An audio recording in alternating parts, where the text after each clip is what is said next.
Hey, this is just a quick little disclaimer before we jump into this episode. In our regular schedule, we are alternating between specials and Giants Season 3 as we transition into the 2024 rule set.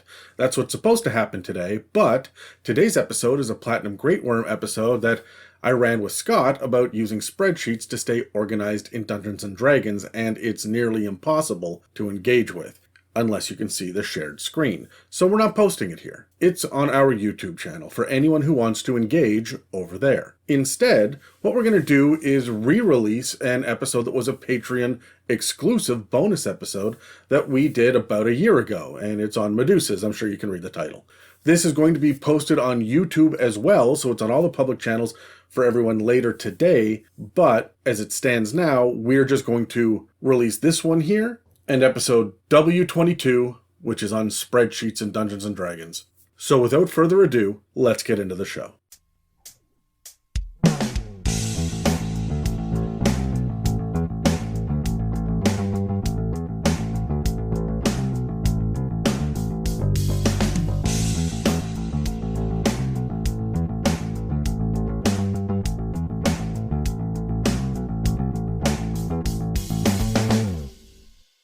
Welcome back to It's a Mimic, where you never know what you're going to get. Today, we're continuing our discussion on Monstrosities in Dungeons & Dragons 5th edition. I'm Pepperina, and with me today are Casey and Megan, and this episode is called Monstrosities, a long, hard look at Medusas. In this episode for the It's a Mimic Patreon, this panel of Dungeon Masters is going to talk about one of the most unfair characters from lore and how she has turned into one of the most dangerous monsters in the early tiers of 5th edition. All right, so before we talk about her, it's worth pointing out that the original myth, Medusa, was one of 3 Gorgons who were women with snakes for hair and could turn men. Yeah.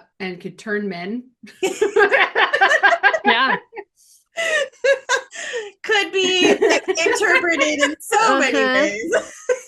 You know what? I like this. I'm just gonna finish that sentence as is. So they were women with snakes for hair that could turn men by looking at them. While the stories have changed over the years, it's important to note that she's often called a Gorgon of the Gorgon. Or sorry, a Gorgon or the Gorgon, not a Gorgon of the Gorgon. Yeah.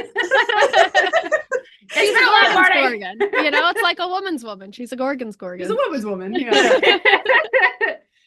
We're talking capital T, the Gorgon. The Gorgon. We haven't even made it through the opening yet. You know what, you guys? We've been doing this since 9 a.m. this morning. And by 9 a.m. I mean 10. In D&D. By 10 you mean 1. That's fair. Time is a construct. In D&D, the Gorgon is a metal bowl that can turn you to stone with its breath weapon. Medusa is no longer a singular woman, and instead, Medusas are a type of creature like minotaurs or elves. Oh, so confusing. I know, but not. Yeah, because like the Medusa lore, like the original Medusa lore, is very famous. So the fact that the Medusa lore has been turned into just a monstrosity or monster type that can be used within D&D is a little strange. But I mean, we'll talk about it. We will. Okay, so researching Medusa, there are a lot of various versions of her story. I have read and listened to many and put together the things that seemed the most consistent through them all. So people out there, you may have heard a different version of what I'm going to sort of talk about today. But we don't have the time to talk about them all. So, her story is tragic and involves some abuse. So I'd like to give a trigger warning now, to those who are unaware that some of these legends do have some abuse involved in them. Medusa was the daughter of 2 sea gods who had 3 daughters. Her sisters were born Gorgons, but Medusa was born human. She was said to have long, beautiful hair and beauty that was unmatched. She spent her life committed to the goddess Athena, who was one of, I believe, 3 virgin goddesses. And so Medusa vowed to stay pure in honor of Athena. This vow, however, did not stop others from taking note of Medusa's beauty, and she caught the eye of mortals and gods alike. One of those gods was Poseidon, who had a pretty complicated relationship with Athena. Some stories say that Poseidon seduced Medusa, but unfortunately, there are many that say he raped her in Athena's temple. When Athena found out, she was so enraged that Medusa broke her vow and tainted the temple with impurity. Even though it was not Medusa's fault, she was punished. Athena turned Medusa into a gorgon. Like we had mentioned, they are serpentine monsters with snakes for hair, so that no man could ever look upon her beauty again without being turned to stone. Medusa fled in some versions. She went to live with her sisters, and in others, she hid on her own. This is until Perseus came along. It is said that Athena gave Perseus a shield that was so pristine you could see your reflection in it. And this shield is how Perseus managed to kill Medusa. Looking into the shield, he was able to see Medusa without being turned to stone and cut her head off. From her neck, she birthed 2 sons, Pegasus, who was a white-winged horse, and I am most certainly going to say this name wrong, Chrysor, something along that line, who is depicted as either a winged boar or a giant with a golden sword. These were her children with Poseidon from the incident that happened in the temple. Perseus kept Medusa's head and was able to use it to turn others to stone and eventually gave it to Athena, who put it on her shield. I have heard 2 versions of why Athena helped Perseus. The first is that after Medusa hid on her own, she still prayed to Athena and loved her greatly. Athena felt guilt for the unreversible curse and wanted to end Medusa's suffering. The other is that she still had anger for what Medusa had done. In one version, the head depicted on Athena's shield is with honor for her truest worshiper, and in the other, it is a trophy of the person she felt wronged her the most. I want to believe Athena's a woman's woman, you know? Yeah. I want to. Yeah. Yeah, Medusa really gets a raw deal in all of this. And like in any version of it, whether it is a consensual situation or a non-consensual situation, because I mean, even if it's consensual, Poseidon is a god, and that's like boss employee vibes, of the like it's still not right. It's not okay. Yeah, it's still like still not her fault.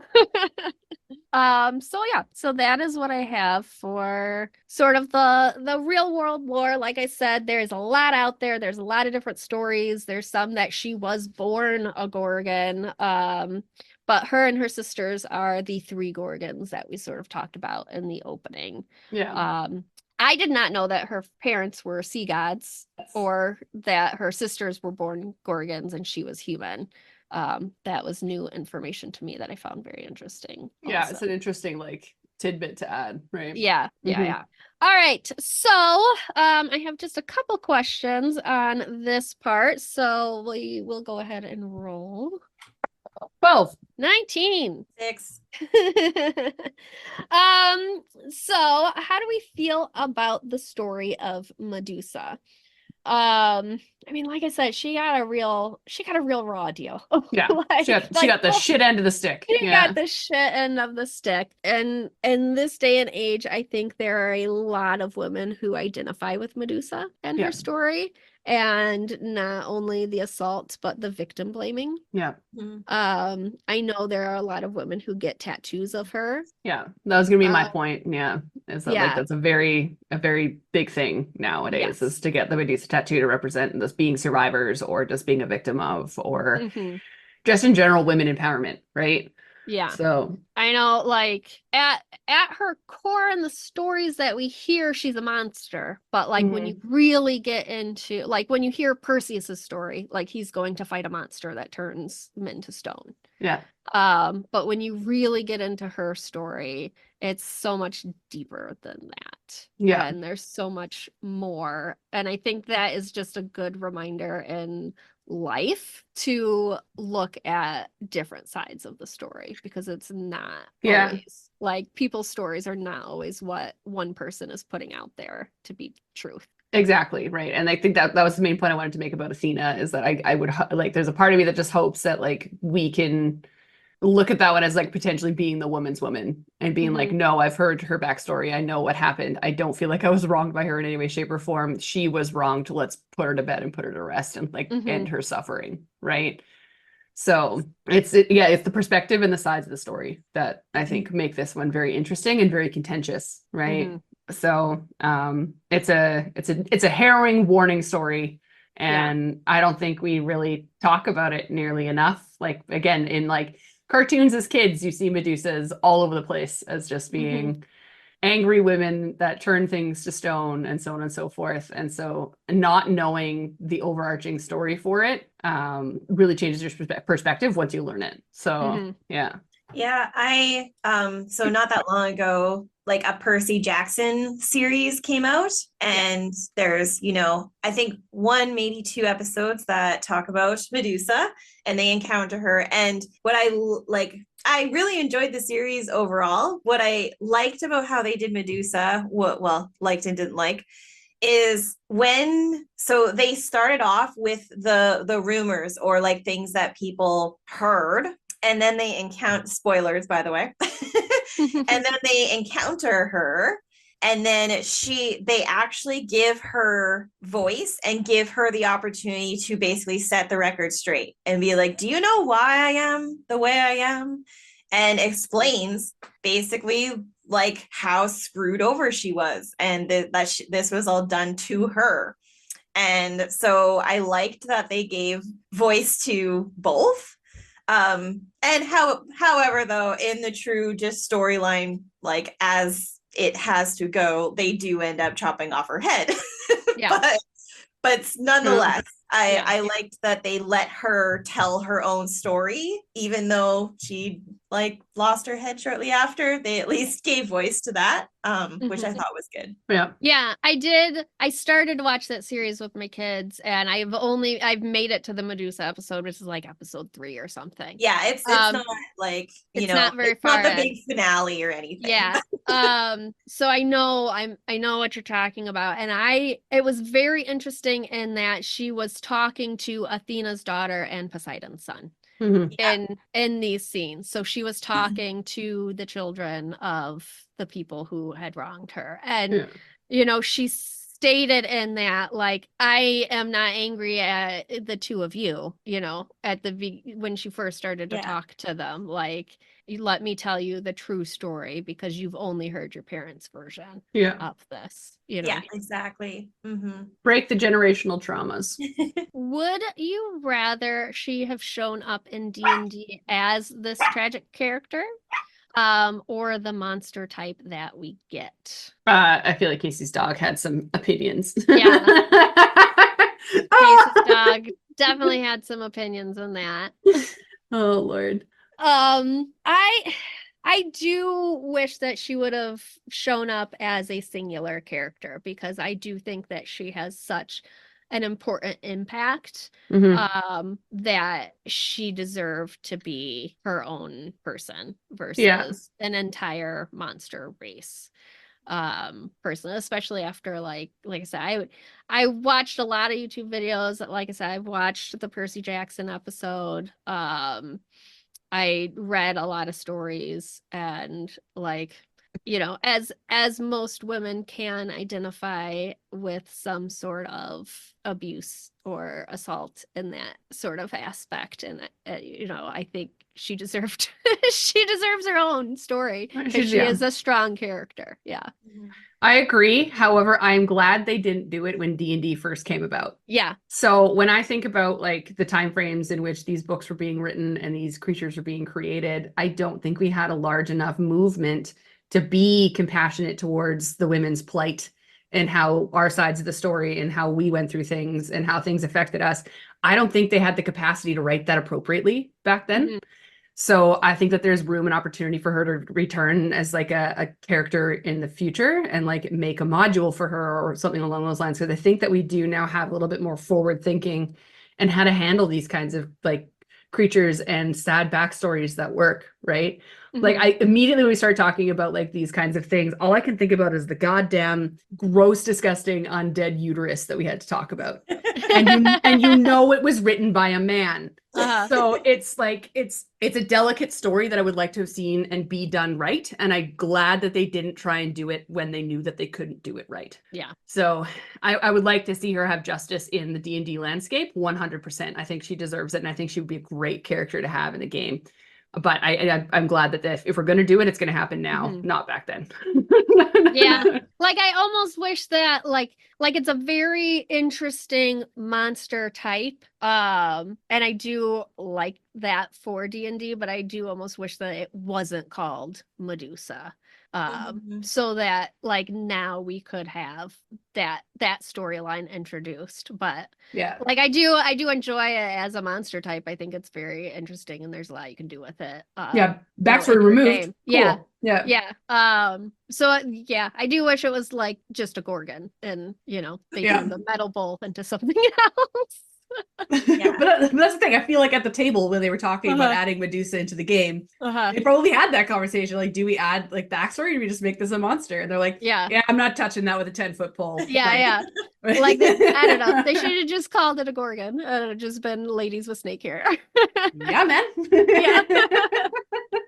And I will touch on in a little bit further into this episode about it's not Medusa by name, but it is a Medusa that's like famous, and it's from like the Mythic Odysseys of Theros book. So I also don't know when that book came out, but I feel like that is, like you said, Megan, it's they're trying to add in a bit of the more like accurate lore and that tragic backstory just in a Medusa that has a different name, but it's like they're trying to rectify that in a little bit, being like, yes, we'll flush out that a little bit just in a different way. Which I think is good, but it's really not captured in the regular like Medusa stat block and the Medusa lore. That is very, very brief in the monster manual, to be honest. Yeah. Do either of you have any like knowledge of any versions that I did not touch on? Do you have any like background information that you've just heard in life of Medusa that's different from the one that you did? Yeah. Oh, like really? I said, there's so many stories. So like I feel like so many people could have different versions of her story that they've heard or learned about. And I think like in school, you get the sort of glossed over version, and it's not till you're, older and look into it yourself that you get the real nitty gritty. Didn't even learn it in school. No. Do you guys not, because Canada versus America, like we have a very in-depth like Greek mythology section in school. Like I wrote a paper on Persephone, and like we spent a lot of time on like the Odyssey and Greek mythology and stuff. You guys don't? Yeah, it might be like barely touched on, and that might inspire like kids to then deep dive into like Percy Jackson or like some books and book series outside, but otherwise no. Yeah, we never did, like we did have courses like when I was in high school, we had like civilizations courses where you learned about civilizations, but it was more along like the true behind like where they came from, how they were built, so on and so forth, like that kind of like stuff. Greek mythology type, like, or Greek history, Roman history. Like not the mythos of it all, right? It was more about the civilizations that were created. We maybe touched on gods for like one like unit, but we never did focus on mythology or anything like that. So yeah, I got to take a Greek mythology in like I chose that as an elective in university. And that's when I got to deep dive into it and know like the accurate, well, I guess that version of the history in detail. But my only backstory like was like I took a bunch of art history courses specific to like arts and statues. So if I wanted to learn about but like, the issue with those courses was they teach you what the statue is, what it's about, but it's more about who made it, when it was made, and what it represents about the civilization it was created in. It wasn't necessarily about like the backstory of this gorgeous David statue, but more along the lines of like, there's 10 David statues and they differ from time to time, and here's why they differ, right? So it's very interesting that a lot of these pieces get glossed over, and it's interesting. It'll be interesting to see what the future holds in terms of like teaching folks around these kinds of areas and where the expertise is going to come from. Because you're going to have a bunch of kids that grew up with access to all of this information on the internet should they choose to learn it. But to your point, Peps, there's 100 different stories of it. Mhm. So it would be very interesting to see what they do going forward with those kinds of courses and things like that, and how they teach it and present the information. Yeah, especially now with like Percy Jackson out there, because Oh, that is both of my kids have been very interested in like the Percy Jackson novels. They've read all of them. They've watched the movies, now they're watching the show. Which has some accurate representations, but also some not. Like Percy Jackson himself is not in like Greek mythology, as far as I know, or he like represents a couple different characters and that sort of thing. So even in learning that, they're not learning the actual. There's a lot of creativity and creative liberties being taken, right? Right. So, and that's the same thing with D&D and all these things that we engage in. We can look all this information up, but we're taking creative liberties when we use them. Yeah. So and she lots of times, if she comes up in some sort of hero story, it's that she needs to be conquered. She's one of the things to be conquered and destroyed. So she's just this like villainous monster that who can defeat the Medusa, and that's the context you get. And then they go in and ultimately end up like showing her reflection in a mirror, and she turns to stone, or they hack off her head. And that's it. It's whoever can do one of those two things, the story is done. And it's like, okay, I defeated her, and we move on. And it's sad. Like in one of these episodes, I had to go into a deep dive on Frankenstein, and it's almost the same sort of like they were created into this and perceived as a monster by those around them, even though they did not do anything wrong to start with. And then all of a sudden they are being hunted because they were turned into a monster. They did not ask to be monsters. They did not set forth to be monsters. She could not control the fact that she turned people to stone. She would have rather not. And just because of that, she was hunted and perceived in this way. I remember doing like a really big report on Mary Shelley's version of Frankenstein, and like so well written. Like it's one of those ones that like I feel like people should read at a younger age. It has a lot of really good messages and things to learn from it. And like to your point, Pep's just about like I was created this way. Why am I being punished? Right. So and the loneliness around that, which Medusa absolutely has. She was like basically isolated. So I'd go crazy too, right? A bit bitter if that happened. I'm not getting better, guys. I'm getting bitter if I was, like that. Anyways. Who can blame her? All right. Shall we roll into the actual? Let's talk D&D.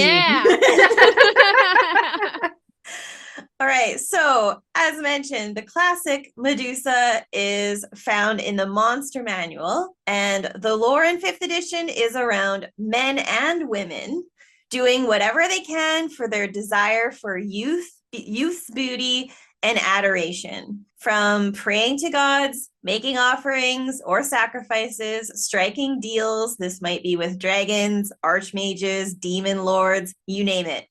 But all the while unaware that gaining beauty, restored youth, immortality, and adoration is granted through a curse. And at some point, the price will be paid, and they will be transformed into a Medusa. And this is a serpent-haired monstrosity, where now those who gaze upon them are petrified. I will say the art, typically in the books, in the Monster Manual especially, is female looking, but it does state men and women can end up with this fate. They are usually your typical physical beauty, except they do have white eyes and then the venomous serpent style hair. Medusas will live quietly in exile in their lair, perhaps clinging to some fragments of their former life. But they are also subject to their own curse, as we mentioned too. If they should look upon their own reflection, they will also turn to stone. So you will not find mirrors or any reflective surfaces in its lair. It will also be pretty run down, and it might be full of like other small creatures or be overgrown by plant life. Medusas themselves in the stat block are medium-sized monstrosities, lawful evil. They have an AC of 15 through natural armor, an average of 127 hit points, and a walking speed of 30 feet, which is the same for most player characters. Their ability stats are all above average, highest in con with a +3 modifier, and lowest in strength with a +0. They are skilled in deception, insight, perception, and stealth, have a passive perception of 14, and dark vision of 60 feet. They speak common and are a CR of 6. So those skills really give you the insight on how encounters are going to go. This is not something that is like attacking immediately. There is a skill set here that is going to be a bit manipulative, a bit charismatic, and there's going to be conversations to be had if you come across a Medusa. And again, there is no surprise with those skills and ability stats that the Medusa's main ability is the Petrifying Gaze. So with Petrifying Gaze, when a creature that can see the Medusa's eyes starts its turn within 30 feet of the Medusa, it can force it to make a DC 14 con save. This is if the Medusa isn't capacitated and can see the creature. If the saving throw fails by 5 or more, the creature is instantly petrified. Otherwise, the creature that fails the save begins to turn to stone and is restrained. The restrained creature must repeat the saving throw at the end of its turn, becoming petrified on a failure and ending the effect on a success. The petrification lasts until the creature is freed by the Greater Restoration spell or other magic.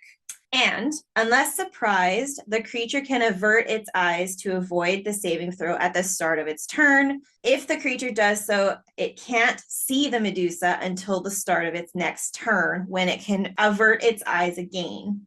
If the creature looks at the Medusa in the meantime, it must immediately make a save. And if the Medusa sees itself reflected in a polished surface within 30 feet of it and in an area of bright light, the Medusa is, due to its curse, affected by its own gaze. So there is a lot of context to take into play when actually utilizing this Petrifying Gaze as a DM, but it truly is the main thing it's going to try to do. Otherwise, the Medusa can multi-attack with 3 attacks, one with her snake hair that deals 1d4 plus 2 piercing and 4d6 poison damage, and then 2 with her short sword for 1d6 plus 2 piercing damage each. Alternatively, it can make a ranged attack with a longbow for 1d8 plus 1 piercing damage plus 2d6 poison damage. So you are going to focus on likely negotiation and communication because they do speak common, and the Petrifying Gaze. However, if you pick up the book Mythic Odysseys of Theros, as I mentioned, you'll find some additional options for the Medusa. This is in connection with the god of affliction and medicine, alchemy and aging, named Pharika. Pharika typically takes on the form of a green-skinned human with the lower body of a snake. She influences life and death in many, many ways to cure and kill, has allies and foes amongst the gods, followers, and considers Medusas as her children and are her favored servants. Medusas in Theros are often called Gorgons, and they can be tasked with guarding secrets of life, health, and immortality that should only be shared with those who have the wisdom to use them properly. Therefore, Medusas can be a source for such things in a campaign with the appropriate humility and offering or fulfilling of quest for them. On Theros, the Medusas have the same stat block as the monster manual, except they have the same serpentine bodies as Pharika. So they do not have the human legs. They also gain the ability to then constrict as a melee weapon attack that has a 10-foot reach and will deal 2d6 bludgeoning damage on a hit. And a target large and smaller is grappled and therefore restrained until it can escape the grapple with a DC 11. God damn it. And the Medusa can only constrict one target at a time. The constrict attack is added then to the multi-attack options, where the Medusa can now do 3 melee attacks, 1 with his snake hair, 1 to constrict, and 1 with the short sword. Wow. So the Theros book also lays out a very, very infamous terror called Hyphonia the Cruel. This is a Medusa, and she happily expands her collection of petrified victims into works of art and resides on the island of Scathos in the Siren Sea, which was once a sacred meeting place for the cult members worshiping the god of affliction, Pharika. This Hyphonia has innate spellcasting, legendary resistances and actions, and what are called mythic traits. So this is a CR 17 large monstrosity, and is just chock full of really, really cool shit. But I'm not going to deep dive further into Hyphonia because Nieka and I cover Pharika and Hyphonia in our series on this book specifically. So if you'd like to learn more about that, there and just much, much more lore around Theros and the gods, you can check out that series. But I do appreciate that outside of Hyphonia, there is like a new version that Theros brings in for the Medusa. And Hyphonia is where we get the tragic backstory of how she came to be. Different from the lore we discussed earlier, but nonetheless more of the tragic style story. And you do feel bad for her, even though she is a vicious monstrosity when you encounter her in the book. And that's all we wanted. Yeah. So there we are. All right. So let's roll. I was actually going to suggest, because mine is very anticlimactic in comparison to that. Maybe I'll just review mine and we can talk about all of them as a whole. All of them. Because mine's very boring in comparison. Yeah. And I don't want to end on that note. I'd rather we just loop it in and then we can talk about all of them at the same time. So to add to Casey's nonsense, there is an Undercity Medusa that you can find in the Guildmaster's Guide to Ravnica. We do come across what's called, again, what's the Undercity Medusa. These lore-wise, it is mentioned that they have more control over basically, so those who don't know what Ravnica is basically a place that is one giant city. There's a bunch of different guilds that do different things, so on and so forth. It is said that Medusas have more power over their portions of their like guilds, specifically because of their ability to turn people into stone. That's all it really says about them, is that they have more control, so you will see them around. But there are a very small number of them. They don't exist in like perpetuity. There's not 1,000 of them. I won't lie to you, there's not much that sets them apart and differentiates them from a normal Medusa, other than a slightly higher AC of 16 instead of 15, which does help increase their hit pool a little bit, so it might be slightly harder to kill. Otherwise, think of these as the magic caster version of the original Medusa.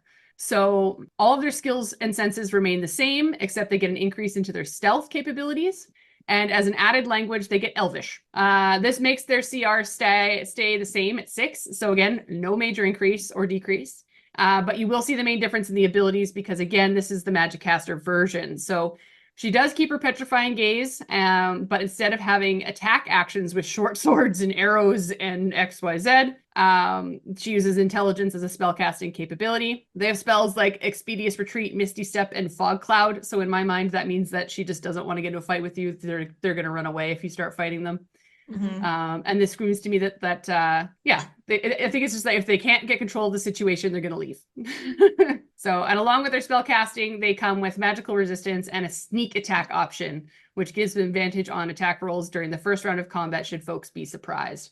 And that's really it. So they're basically the same, other than they take away the weapons and give them a couple of spells. And then you'll find them wandering around in the caverns and in charge of small guilds within Ravnica.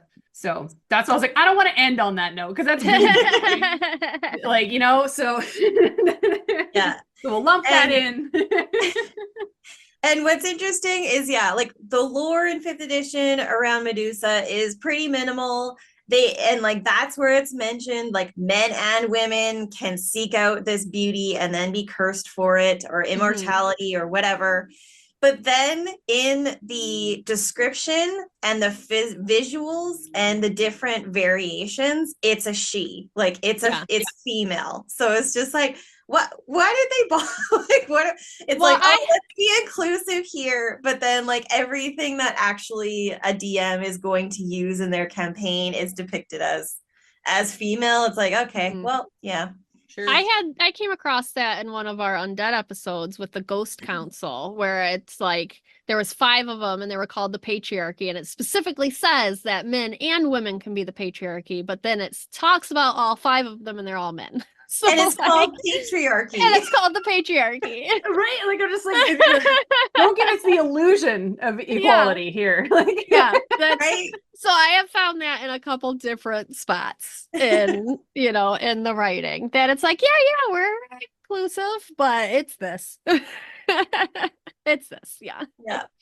All right. Well, let's roll some dice and talk about the Medusas. Different versions, yeah. Yeah. I got a 15. Ooh, so did I. Ooh, well, I got a 17, so suck it. Oh, okay. Roll for second. 8. 1. Amazing. All right. So for role playing, Megan, how would you role play with in any of these versions? Yeah, if I was to DM in a campaign where I had a Medusa, like I would play them very, very sly and very, very sneaky and very, very intelligent. Right? Like they know the means, they know their abilities, they know their powers, they know they can kill you with a glance. So they're not going to be afraid of you. So if you're like, they're not gonna, in my mind, the regular like classic Medusa isn't gonna run and hide. They're gonna be sitting around doing their thing, living their life. And if you come across one, they're gonna be like, oh hi. And then then if you try to attack it, it's just like, oh, stone for you. Like like I always want to play them bored. Yeah. Yeah. Like, because people are seeking them out for like, for that beauty aspect, and that's all those whole things, right? So they're just kind of like on their throne bored of your nonsense. Yeah. So it's not going to have any reason to listen to you, but it will because it's bored. Yeah. I mean, like in this lore, they are very like vain, and that they're seeking that beauty. So it's almost that like mean girl, like if you're not the pretty level that I want, I don't give a shit about you. Yeah. Like, you have to be a certain level of gorgeous for them to even react to your presence. Yeah. Yeah. Or that certain level of gorgeous pisses them off because now they are these snake monsters. And no have one reached the level of gorgeous that they had aspired to. That's when the mania sets in. It's just basically just like, oh, I'm bored of you. And all of a sudden it's like, you bitch. You absolute cow. And it like almost turns into like a Snow White situation. The like, who's the fairest of them all? And yeah. Hey man, you could probably do a Snow White take and use a Medusa as a smaller big bad evil guy side story. Yeah. Right. So I think I would before you even like get to Medusa would think about the rumors surrounding that monster. That like you hear around the town, and like what sets you off to go look for them. Because like they were at one point human. They were seeking this beauty and this, power and this kind of thing, and turned into that. So like, are there people who still remember who they used to be that are alive? Yeah. Is there somebody who loved them that are sending you out to try and redeem them? Is there any redeeming them?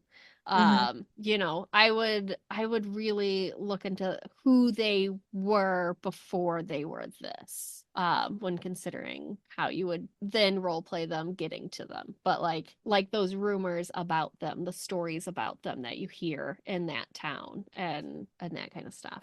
Yeah, and it's tragic. And in that vein, I feel like if you went the route of, if she got to talk to people, I think she would want to remind them of what she used to look like. Like it would be like, well, you are beautiful, but before this happened to me, I was, and like she would just be adamant about like reaffirming the story of her being the most beautiful of all, and just that's like her goal every time she does get to talk to anybody is, well, you need to remember how I was, because this was done to me. And is Okay. trying to reaffirm that story all the time. Like Mhm. very, very vain still, even though she is no longer beautiful. Yeah. And yeah, like if you're playing for, like, she is not going to have a bunch of, like, she's not a hoarder of items from people that she's turned to stone or anything like that. I feel like, but she will be a source of knowledge and maybe have some information. So that could also be a reason that you would want to go try and talk to her and try not to be turned to stone and get information, do a task for her or do something that she wants, and then get out. It's only probably very specific scenarios where, as a DM, you could set up maybe a Medusa resides in this region for a specific thing, and then that might be where you just encounter them if you're traveling through that area. But I think for the most part, you want to avoid them. So you'd have to maybe come up with a reason to go talk to them Yeah. for your story. All right. Exploration inspirations. So listening to you, Casey, talk about like the fact that if they like people to know how beautiful they once were, made me think of a huge storyline that would be hilarious and has an aspect of exploration. So hear me out. You go to a town where a large festival is happening. Like normally they have like parties, they have painters, there's like art exhibits, like it's a big artistic town. And then all of a sudden all the painters are starting to go missing. Painters specifically, creative people specifically, sculptures like sculptors specifically are going missing. And that is because there's a Medusa capturing them, trying to get them to capture her beauty in a way that she accepts it and loves it. And if those people, and like, so some artists will start and they'll be the first one to do it, and then they'll do them her as is, as the scary Medusa. She'll hate it, turn them to stone. But then you start seeing all these little pieces of art turn up that are like this Medusa that is slowly getting more and more beautiful because the artists are figuring it out, being like, she wants to be depicted as a beautiful and gorgeous thing that she once was, but doesn't remember what that looks like. I need to depict her as like what her ideal of beauty is. And so just, and anyways, so like your group rocks up to this town and like you learn that all the artists have gone missing and the festival's ruined because we don't know where everybody is. And then you come across this place where a bunch of artists have been turned to stone and there's unfinished statues of Medusas, halfway done paintings of Medusas, and all of these things, right? And like, I feel like that'd be a good nugget to put in if you come across a dragon's hoard at some point, where they went and killed a Medusa at one point and took their hoard of paintings. Mhm. Oh man. And so, anyways, it's just all these little things that I'm thinking of how I would like make that work, no matter where you are in the world, and how that like little tiny side backstory would be tied into so many different things, right? Yeah. Anyways, that's my pop off for the day.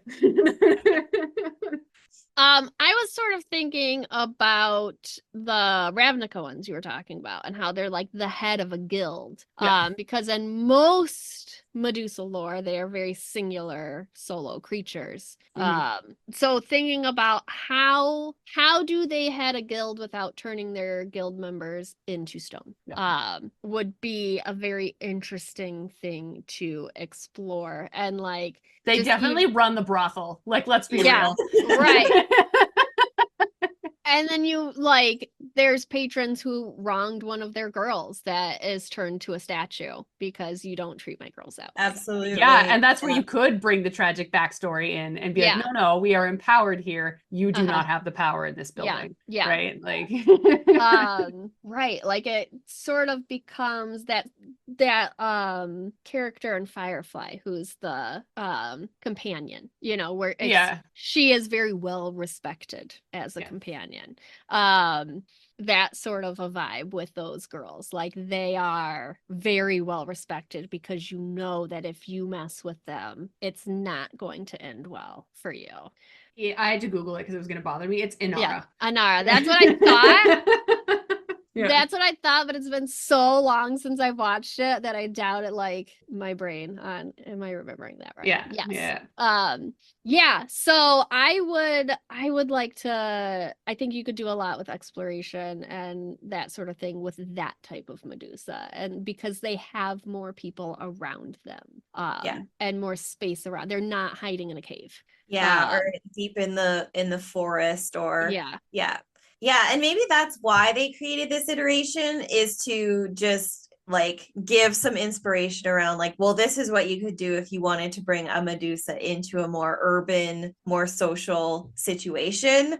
that makes some sense. So I think Ravnica is probably the best place to try and do that. So it does make sense. Yeah. So I can respect what they were trying to do, albeit, it's not super wildly exciting in differences, but there's enough there that you could probably also just put your own few flavor bits on it to make it fit. Yep. Mm-hmm.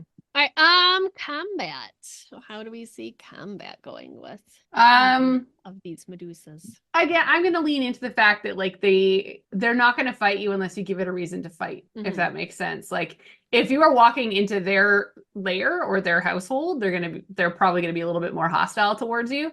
But if they're out in the wild for some reason and you come across one, its battle tactic is probably just going to be like, I don't really care if you're in front of me, but if you hit me, I'm going to hit back and you're going to turn to stone. Mm-hmm. So I feel like these are going to be more conversable. These are the ones that we go back to. They would have a conversation with you first. Mostly because I feel like they would want something from you or think that you would have something for it, right? So even if you're a hodge, like I imagine our group, Casey, rocking up to a Medusa, and my character is scarred head to toe. Like she looks like she was put through a meat grinder. So not attractive in any way, shape, or form.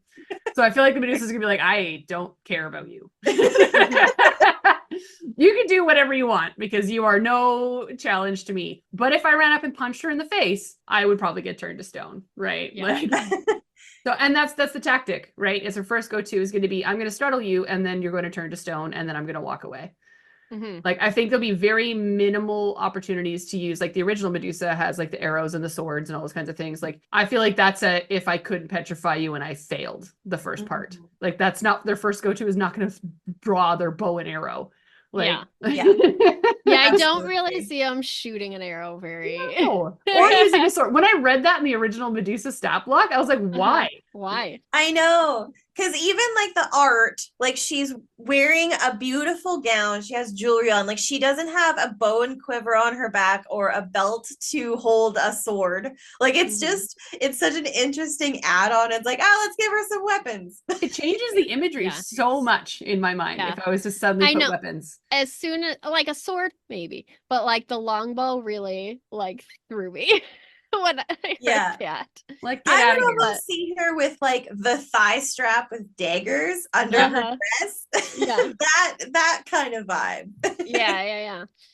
But more digestible. Yeah. So I sent you both that TikTok. And I wanted to talk about that. There was a TikTok of people playing D&D and going against like a Medusa, and he ran at her and wrapped himself around her head, and I think he like shoved his hand in her mouth or something. And it was that like, go ahead and look at me. Yeah. Like, go ahead, see what happens. Like, you have a choice to make now. And I thought that was so ingenious as a player. And I've done something like that, as it wasn't against a Medusa, but it was against like a big bad, where I ran at her and leaped into her arms and put my forehead on her forehead. And then she cast Disintegrate on me at level 9 in her hands. But yeah, it's like this sacrifice for the party. Yes, yeah. I have had that moment. And so like, I can only imagine what that player was going through, because in my moment, like my heart was racing so much. I looked at my watch and my heart rate was like 120, like sitting there on my computer, not moving. So like, as a player, if you're going to make a move, like it's gotta be a move. Like it's gotta be a bold move to even attempt to win. And that sort of goes with like Perseus and the shield, and like he had to be smarter than anybody else that had went into that cave.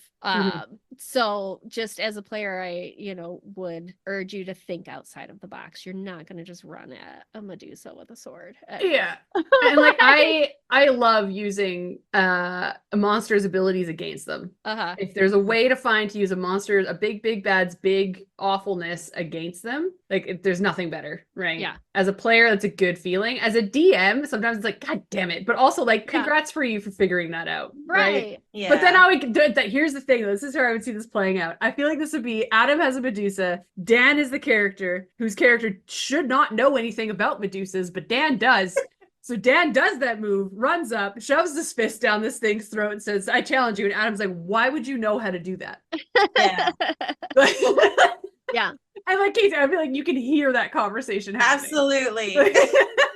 Yeah. What knowledge do Definitely. you have that would cause you to ram your fist down her throat? Mhm. Uncontexted, great sentence. Yeah. Yeah. See, And, that's like, where you have to go into like the rumors of the townspeople and like you have to Yeah. do your research for these or you're just fucked. Like, Yeah. like if And- you just happen upon them, you're fucked. Exactly. Yeah. Because if and when your party doesn't bother with all of that stuff, Mhm. then yes, it's why would you know that this would happen? Why would you Mhm. know how to like tactically like limit her abilities and whatever? Because Yeah, and I Perseus only did because Athena told him and exactly. the person who created her. So like, yeah, you have to have that like deep dive knowledge. Yeah. And I don't think she would if she, and typically she will sense when you are coming into her lair or wherever she's living. And she's not going to like hide in the sense of hide in fear. She is going to kind of lurk and watch and observe and wait for you to come into a certain area. And then like not in a frightening like or not in a fearsome way reveal herself to or like might start talking to you before you can see her and be like, I know you are there. Why don't you just Yeah. come out and let's have a conversation? I'm over here. And so there's this like, that's kind of the way I see her hunting when you enter into her area. There is going to be no fear involved from her side, no matter how big the party is. Mhm. It's just going to be, come, since you're here, since you've been so bold to come into my realm, come talk to me. And it's only, I think, if things start going really wrong that, well, she's just going to try and look at everyone. But I even don't think then that she would resort to those weapons and everything. Like then she would look to like just disengage and move away and let you then move on, you know? Yeah. Like it's just it's going to be a very interesting type of combat that you're going to see with her. I would say if she was a strategy. if she was a player character, she'd be a rogue. Yeah. Like Yeah. player like a rogue. Yeah. Like especially your sneakiest. the Ravnica one leans into that, right? Mhm. Yeah. The Ravnica one increases their stat block for that. And the sneak attack, right? And they Yeah. get sneak attack. Yeah. So they are going to be like just wandering through the halls secretly. They're going to know you're there before you know she's there and get that sneak attack off on you, right? Yeah. Mhm. But then when things pop off, all of the spells for the Undercity Medusa is basically like, I'm going to like turn you to stone and then I'm fucking off and I'm out of here. Yeah. So it might even turn one of you to stone and then run. And then Yeah. again, play it very roguelike, right? Mhm. So yeah, agree. All right. Do we have any final thoughts or inspirations or? I like that there's a bit more once you dive into different books, there's more variety for the Medusa. I think it was needed. It's not perfect, but it's something since the very beginning of the 5th edition monster manual stuff. So, it's worth having. Mm-hmm. Yeah. Backstory lines aside, as a kitted monster, they're pretty cool. Like it's like they've got one overpowered ability, but everything else is just super neutral. So Yes. there's a lot to play with there with how they would interact with your group, right? Mhm. So, but Yeah, I like these sort of monsters or bad guys where it could go into combat, but you could be very creative in how you get out of these Interact with it. situations. Yeah. Like it's that as that player you get that like that feeling of we could die here or if we play our cards right, we could get out of this. Yeah. But I need you all to like not fuck this up. Follow my lead. Like, I need you, barbarian, to not just punch something. Okay, Yeah. just hang out back. Let me do the talking. Yeah. Yeah. Play your part. And Yeah.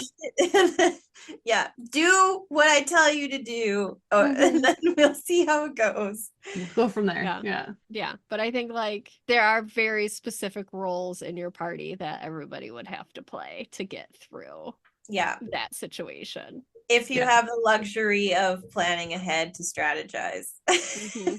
Otherwise, there's going to be a whole bunch of free actions of yelling at each other. Yep. Sounds familiar.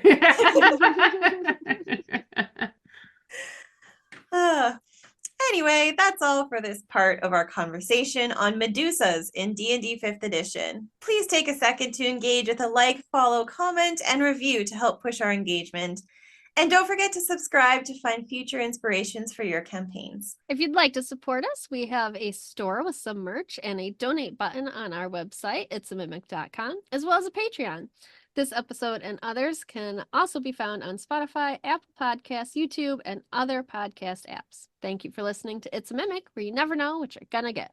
And I feel like this is a Patreon episode, so that should say slightly less. Yeah. Adam will figure it out. Adam will edit that. I'm just reading the script, man. Yeah. We are happy that you have listened to this as a patron. At the end of the day, if you got through our ramblings of the Medusa historical nonsense and Yeah. our feelings on the matter, congratulations to you. Thanks for sticking around. We had some feelings today. Yeah, some feelings. Yes. You can't not have feelings with Medusa, though. Like, Yeah, you can't. Like it's. Mhm. yeah. I was very glad when I saw this episode that it was the three of us on it. I was like, Yeah. this episode definitely needs to be an all-female cast. Yeah. Yeah. Yeah, risky business. Otherwise, Yeah, I would yeah, say. Like.